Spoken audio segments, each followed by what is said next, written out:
नाज़रीन, ये इलाका है खपलो हंजौर, जो अपने कुदरती हसन और बुलंद व बाला बर्फपोश पहाड़ों के लिए मशहूर है। इस शदीद ठंडे मौसम में जहां बर्फीले पहाड़ों का राज है, वहां कुछ मकामी लोग अभी भी यहां क़याम पजीर हैं। ये लोग इंतहाई मुश्किल हालात में जिंदगी गुजार रहे हैं।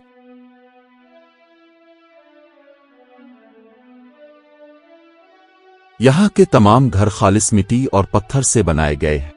इन घरों की साख्त निहायत मुनफरिद और कुदरती मवाद से तैयार की गई है ताकि सर्द मौसम का मुकाबला किया जा सके।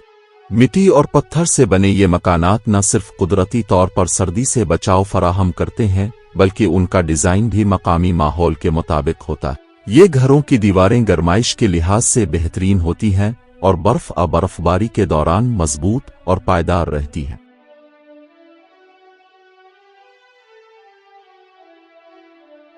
गाड़ी के टायर बर्फ में फिसलने के बाइस हमने गाड़ी को उनके घर से कुछ फासले पर रोक लिया। इसके बाद हमने बर्फ में पैदल सफर शुरू किया। बर्फ पर चलना इंतहाई मुश्किल था, लेकिन यहाँ के मकामी लोग जो इस सर्द इलाके में जिंदगी गुजार रहे हैं, उनके अज़्म और हिम्मत को देखकर हमने भी सफर जारी रखा। मुझे वो लोग मिल गए हैं जिन्हें मैं ढूंढ रहा था। इनमें से एक शख्स घर की छत पर खड़ा नजर आया। इसके हाथ में बर्फ साफ करने का आला था। जब इसने मुझे देखा, इसने फौरी तौर पर हाथ हिलाया और खुशी से मुस्कुराते हुए मेरी तरफ बढ़ा। इसके चेहरे पर एक नरमी और मोहब्बत का एहसास था, जैसे वो न सिर्फ मेरे मिलने की खुशी में न रहा हो, बल्कि इस लम्हे की हकीकत में खुशी का रंग भी भर रहा हो।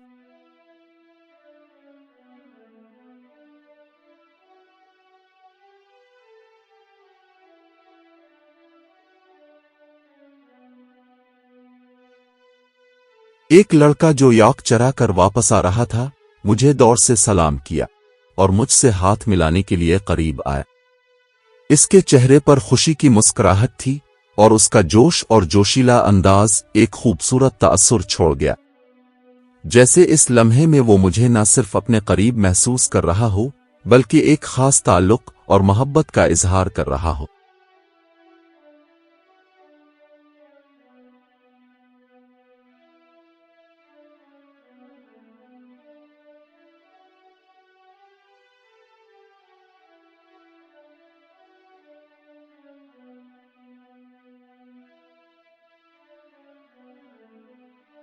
जब मैं इनके घर के अंदर दाखिल हुआ, तो एक लड़का अपनी टीम के लिए इफ्तार का बंदोबस्त कर रहा था। जैसे ही इसकी नजर मुझ पर पड़ी, उसने मुस्कुरा कर मुझे खुश आमदीद कहा और फौरन मेरे जिस्म पर लद्दह सामान को उठाने लगा, गोया उसकी मेहमान नवाजी का कोई हुदूद नहीं था। इसका अंदाज इतना पुरखुलूस और दिली था कि मुझे फौरन एहसास हुआ कि वो चाहता है कि मैं आरामदेह महसूस करूं। फिर उसने मुझे एक नरम चादर बिछाकर बैठने के लिए कहा।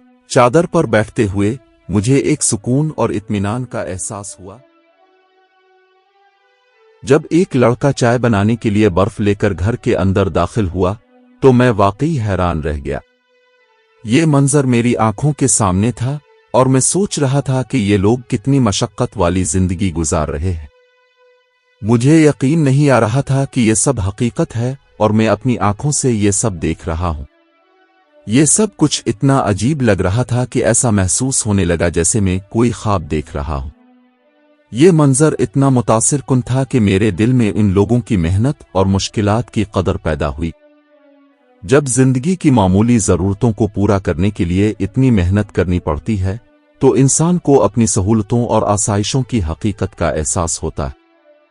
इन लोगों की सादगी और अज़्म ने मुझे ये सोचने पर मजबूर कर दिया कि हम जो कुछ भी रखते हैं, इसकी कितनी कदर करनी चाहिए।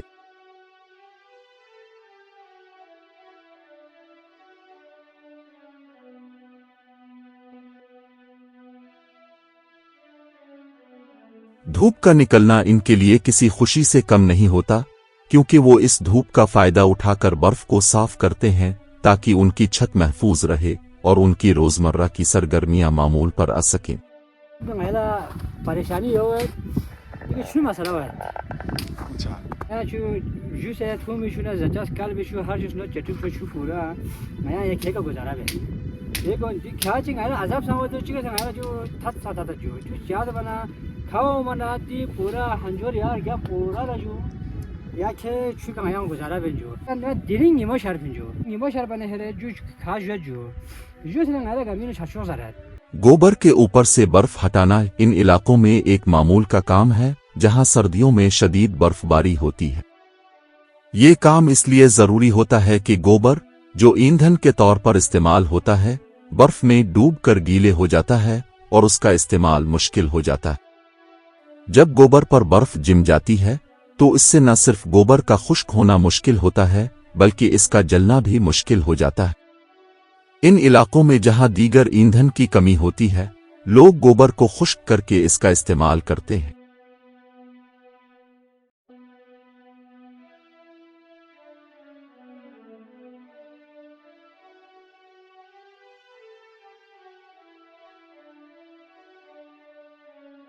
ابھی میں تھوڑا سا انجوائے کرنے نکلا ہوں برف میں، تھوڑا سا آگے پیچھے جا کے دیکھوں گا۔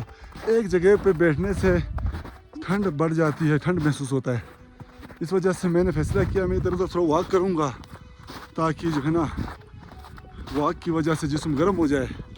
ادروائز یہاں پہ ایک جگہ پہ ٹھہرے رہنا ممکن نہیں ہے، بہت زیادہ جو ہے نا ٹھنڈ لگتا ہے۔ شام 6 بجے افطاری کے وقت سب اکٹھے ہوئے۔ برفیلے پہاڑوں کے بیچ رات کے اندھیرے میں یہ میری یادگار افطار پارٹی تھی۔ وہ لمحے کچھ خاص تھے جب تاریکی اور برف کی خاموشی میں افطاری کا ایک نیا رنگ پیدا ہوا۔ سردی کے باوجود سب کا چہرہ گرم جوشی اور خوشی سے روشن تھا۔ پہاڑوں کی خاموش فضا میں جب ہم سب نے مل کر روزہ کھولا تو وہ لمحہ دل کو سکون اور اطمینان سے بھر گیا۔ اندھیری رات اور برف کی چمکدار سطح کے درمیان افطاری کرنا ایک خواب سا لگ رہا تھا۔ ایسے لمحے زندگی میں نایاب ہوتے ہیں اور ان کی یادیں ہمیشہ دل کو خوشی دیتی ہیں۔ میں نے رات کو باہر کھلی آسمان تلے سونے کا فیصلہ کیا۔ میں نے اندھیرا ہونے سے پہلے اپنا بسترا باہر کھیت میں برف کی اوپر بچھایا۔ میرا اصل مقصد رات کو بھیڑیا کی آواز اس کی موجودگی کا ویڈیو بنانا تھا، کیونکہ ان لڑکوں نے بتایا تھا کہ رات کے وقت باہر بھیڑیا آتا ہے اور اس کی آواز سنائی دیتی۔ یہ ایک دلچسپ تجربہ تھا کیونکہ برف میں سو کر رات کو بھیڑیا کی تلاش کرنا ایک نیا اور منفرد چیلنج تھا۔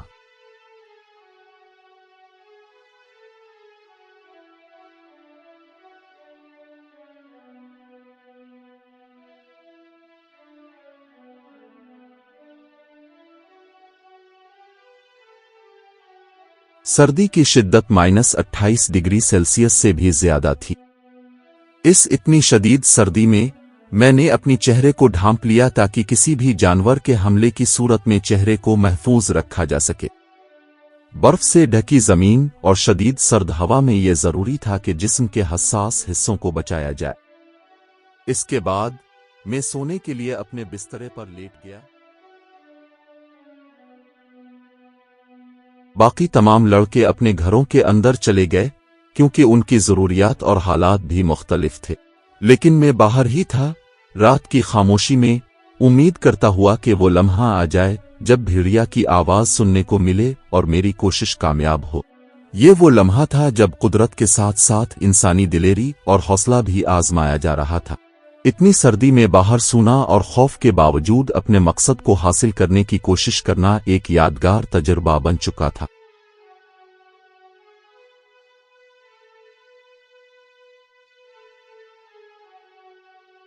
رات کے ٹھیک 2:15 بجے ایک لڑکا اچانک نیند میں اٹھا اور دوسروں کو بھی جگایا۔ اسے میری فکر ہو رہی تھی کہ کہیں مجھے برفانی چیتا نہ کھا لے، اس لیے وہ لوگ ہاتھ میں ڈنڈے لیے اس یقین کے ساتھ آئے کہ اوپر کھیتوں میں میرے آس پاس ضرور کوئی جانور ہوں گے۔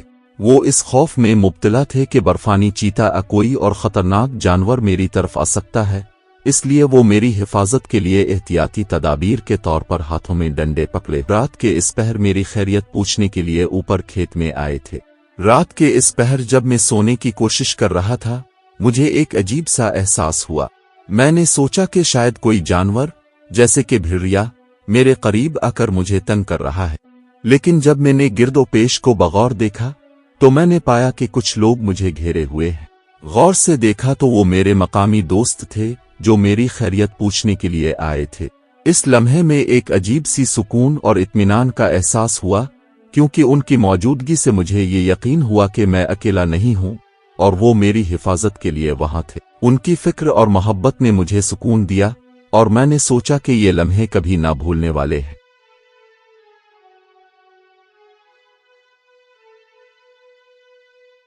सुबह 6:30 बजे वो लोग दोबारा सुबह सवेरे उठकर मुझे देखने के लिए आ गए थे।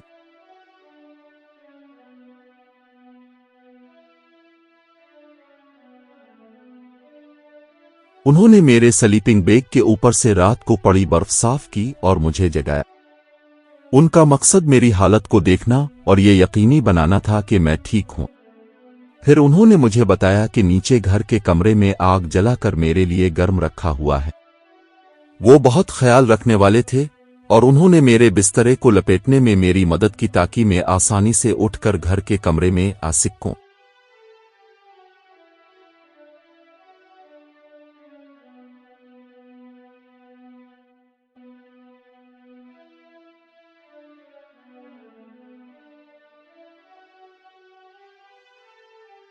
इसके बाद वो मुझे घर के कमरे में ले आए, जहां मेरे लिए कमरा आग जलाकर गर्म रखा हुआ था।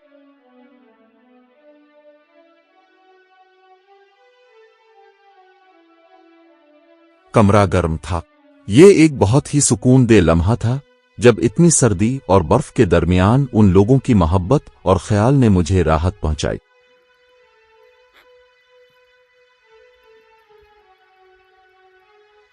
तो दोस्तों ngayang asi ikhayat panale shina bhala azab rowet tu mushkil rowet wana ngayang asi dun gana ngastala gyokpi ga thik basi kana nazara chikben dane ge kana daga thik bastawen और खोदी बड़ो बड़ो कुल्ला ती हाबू ताबू मारी गामे रोलना दी हो स्नाया से 2 लाख यालिया।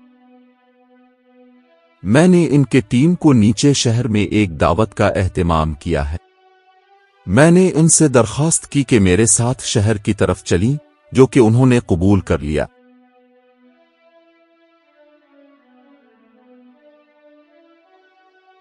जब वो लोग शहर आने के लिए निकले तो उन्होंने याक के हालात देखे जो अनकरीब बच्चा देने वाली थी। उनके हालात ठीक पाए तो उन्होंने इत्मीनान का इजहार किया। शंकुन चिता खचा लोगों से दिखा होते बड़ो सिग्निस फांजो सल्ला आया दिखो मैंने यूरो हूँ कहाँ चबने वाला सल्ला मिट सत्सनी तारीबन 2:30 बजे देना हूँ कहाँ चबने जिस चामी होगा जिस स्कैनिंग नून था यूरो यामो भी चीज़ का चुन आया लास्ट शो मत तो ना है पूरा छाछ यूरो सो आहा सो दिहा तो दाम दिखेर बने एक तो ना बड़ो सिग्निस यूरो सोता से जो बस देना स्टाना कहाँ हो मत हो कोई कांग्रेस कोई चौक चांद कोई चीज़।